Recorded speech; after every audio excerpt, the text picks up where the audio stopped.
Hi, mga ka-Inday, good morning. Coffee muna tayo. Late coffee na nga to, late, ano na, no? Yung pag-coffee. Ano ito? Coffee muna tayo, pero alam niyo mga ka-Inday, hindi ito hot coffee. Iced coffee. Iced coffee, alam mo, hindi ito great taste. Masarap ang great taste sa Uncle John. Yung iced coffee ang great taste. Pero ito, ano ito? Coffee ito ng PC, personal collection. Ito, kaya ginawa ko ng mga iced coffee kasi lagi na lang ako, hot coffee. Diba? Ito, parang iba, iced coffee. Ito, ang laki ng pakete. Yan. Yan. Yan.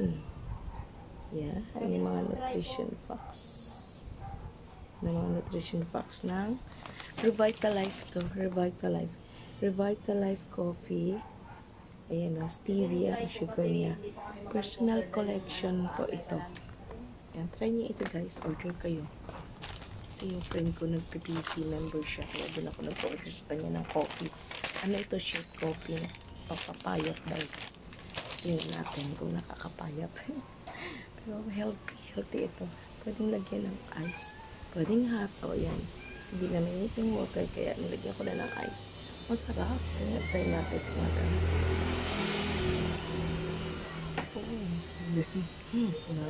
Nakahalot pa yun. Kaya guys,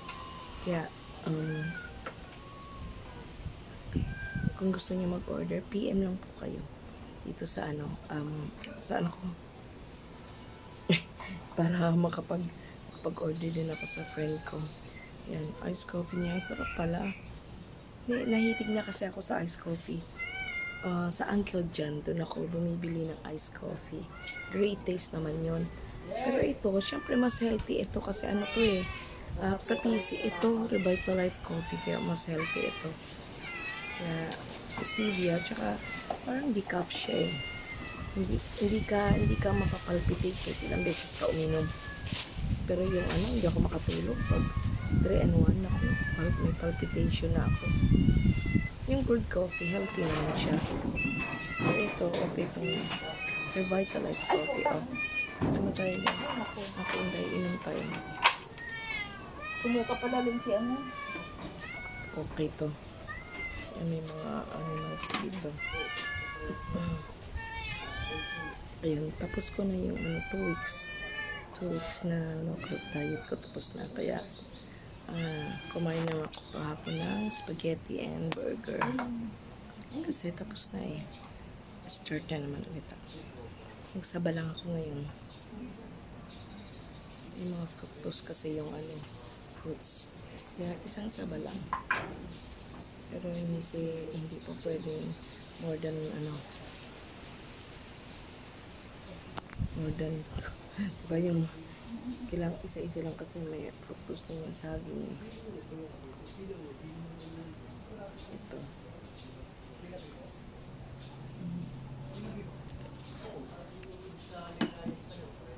Okay, pakita ko rito yung yung pusa rito eh.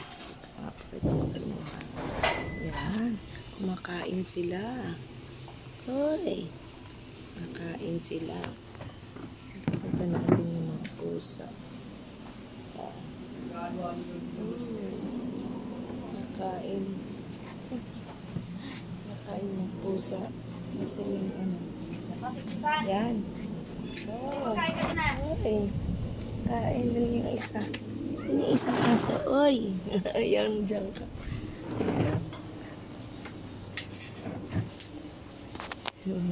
Ito, isa kasing aso eh.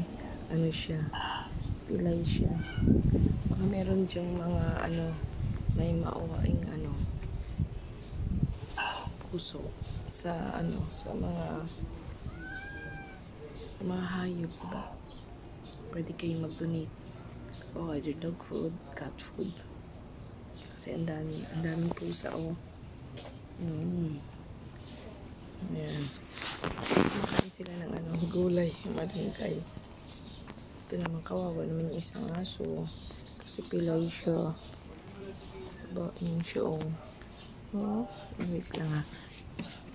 Hello. Hello. Pilay siya yung paa niya. Yung paa niya. Yan, nakaupo siya. Hindi siya masyadong makatayo. Parang may polio siya. Kaya kung sino yung maawain dyan, yung pwedeng mag-donate or mag-donate ng cat food or dog food, pwede naman po. Si Lord na po ang bahala sa inyo kung kayo man ay mag-donate, diba? Kasi nga sabi, mag-share tayo ng blessings natin sa ating kapwa. Yeah. Dami nila, mga malunggo yung kinakain ng mga pusa na to. Ito yung nagkakamulat to. Ito lang ha. Ito na. Ito yung coffee.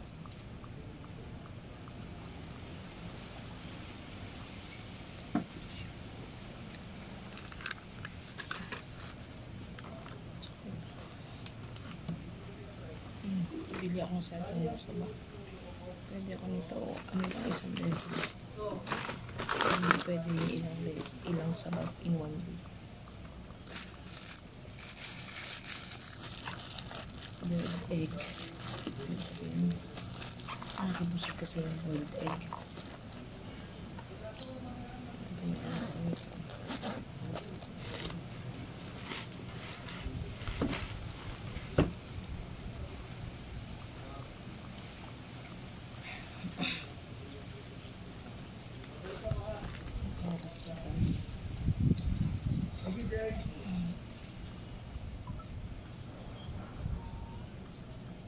It's 10:27 a.m. Kaya late na itong coffee ko.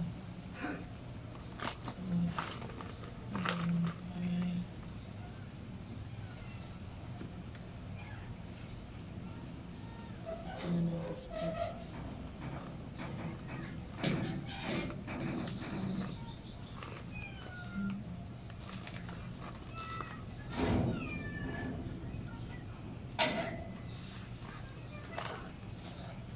Kayla, gusto mo?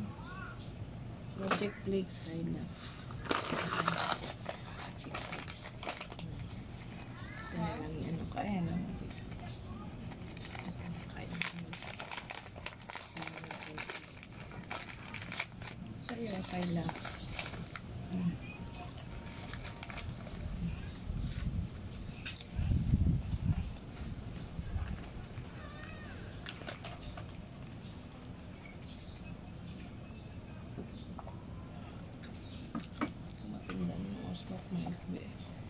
Mga 8:30. Ang smakdo. Sabi mga 8:30. Kinibilang ka ng, either 14 hours or 16 hours. Yan yung, fasting ko. Everyday. Tapos pwede na kumain ng mga 8:30.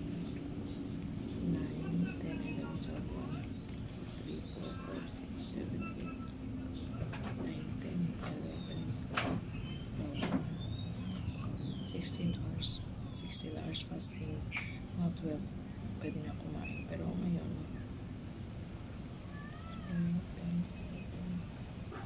mga 14 hours. Ayun.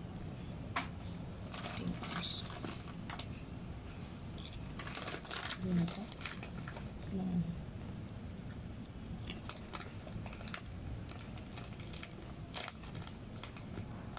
Tayo ata. Wala.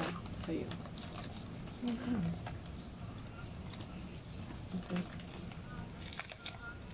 Ang Sky Prestige kasi yung flavor.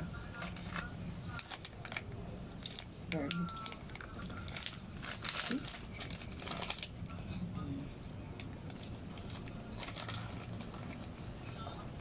Ano kaya? May pusa dito.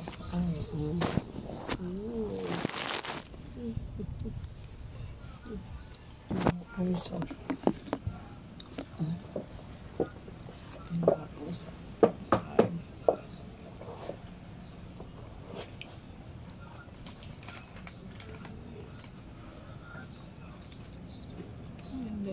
I-send mo sa akin yung kay Carl. Dahil ko. Lumis na ako ko. Ito gusto ko itong ano. Yung kukunin kay Ate Rose.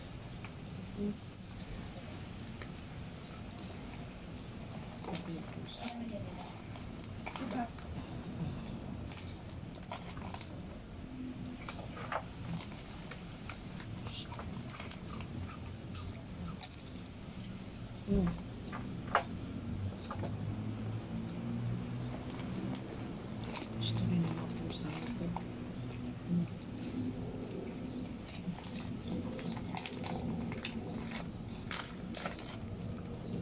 Mahilig na ako sa iced coffee.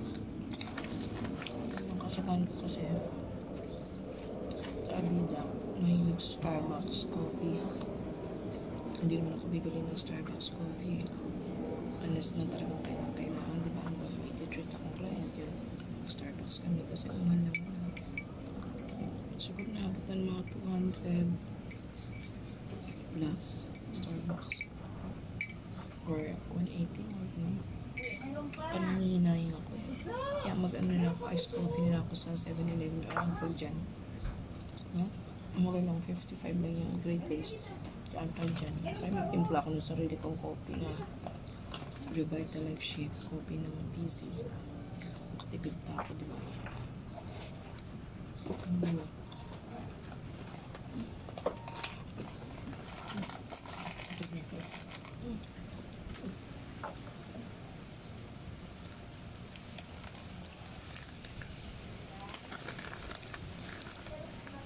Ha?